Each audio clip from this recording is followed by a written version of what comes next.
આપણા મહેમાનો, તાલુકા પંચાયતના સભ્ય, જિલ્લા પંચાયતના સભ્ય, ઘણે દૂર દૂરથી પધારેલા યુવાનો, માતા બહેનો, આગેવાનો, ઘણી મોટી સંખ્યામાં તમે અહીંયા પધાર્યા છો. તમારો બધાનો અમે આભાર વ્યક્ત કરીએ છીએ.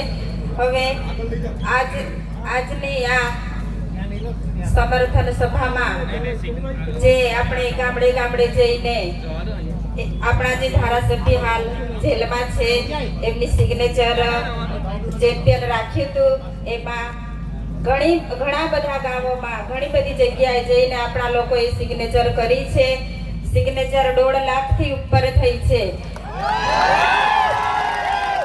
આપણે આજે કલેક્ટર શ્રીને આવેદન પત્ર આપવાનું છે અને આપણે એમની પાસેથી જવાબ પણ લેવાનો છે કે તમે અમને કેટલા દિવસમાં જવાબ આપશો, કે તમે રાજ્યપાલને, રાષ્ટ્રપતિને ક્યારે તમે પહોંચાડો છો અમારું આવેદન પત્ર.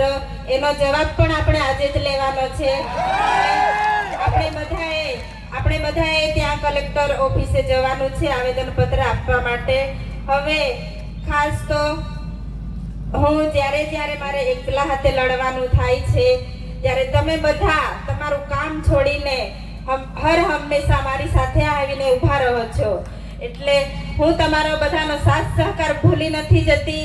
હું યાદ રાખું છું, કેમ કે આગળ પણ આપણે એક પ્રોગ્રામ કર્યો ડેડિયાપાડા. ત્યાં પણ ઘણી મોટી સંખ્યામાં લોકો બધા પધાર્યા હતા.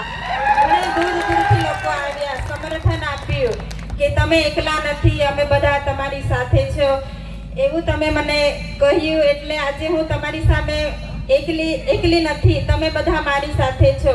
હવે આપણે જોઈએ છીએ કે ઘરનો મોભ કહેવાય, તેવી જ રીતે આપણા ધારાસભ્ય આપણો એક મોભ છે કે મોભ આજે જેલમાં છે. મોભ વગર કેટલી તકલીફ પડે છે તે આપણે બધા જાણીએ છીએ.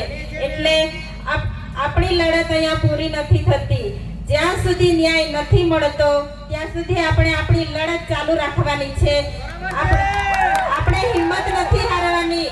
તમારી બધાની આ તાકાત છે કે તમે ન્યાય અપાવી શકો છો. જનતાની અદાલતમાં કોઈનું નથી ચાલતું, જનતાનું ચાલે છે, તે આપણે બધાએ જોયું છે. એટલે તમારો બધાનો સાથ સહકાર કાયમ મળવો જોઈએ.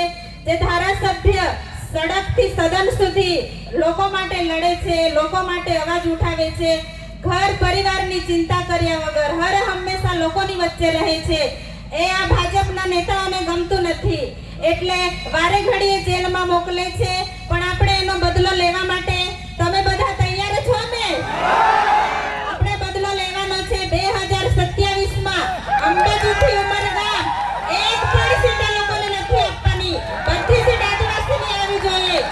એટલે આપણે બધાએ અત્યારથી તૈયારીમાં લાગી જવાનું છે કે આપણે જેવી રીતે હાલ નર્મદા જિલ્લામાં સુપડા સાફ કર્યા છે, એવી જ રીતે અંબાજીથી ઉમરગામ 2027માં આપણે એમના પણ સુપડા સાફ કરીને એમને ઘરે બેસાડી દેવાના છે.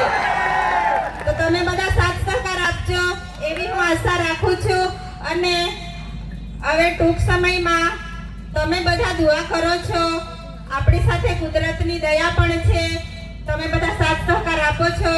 એટલે હું તમારી પાસેથી પણ આશા રાખું છું કે જ્યાં સુધી ન્યાય નથી મળતો ત્યાં સુધી તમે બધા મારા પરિવાર સાથે ઊભા રહીશો એવી હું આશા રાખું છું. અને જ્યાં પણ જરૂર પડે છે, જ્યારે પણ હું આમંત્રણ કરું છું, ત્યારે પણ તમે ઘરની ચિંતા કર્યા વગર પોતાનું ખેતીવાડીનું કામ છોડીને આવો છો. એ મારા માટે મને ખૂબ હિંમત આપે છે. એટલે આવી જ રીતે સાથ સહકાર આપો એવી હું આશા રાખું છું. અને જે આ 7 ટર્મથી સાંસદ છે, 2 દિવસ પહેલાનું નિવેદન છે કે ડિબેટમાં બેસો. તો કેમ હમણાં તમને ડિબેટ યાદ આવે છે? જેલમાં છે ત્યારે યાદ આવે છે. કેમ જ્યારે બહાર હોય ત્યારે કેમ ડિબેટમાં નથી બેસતા?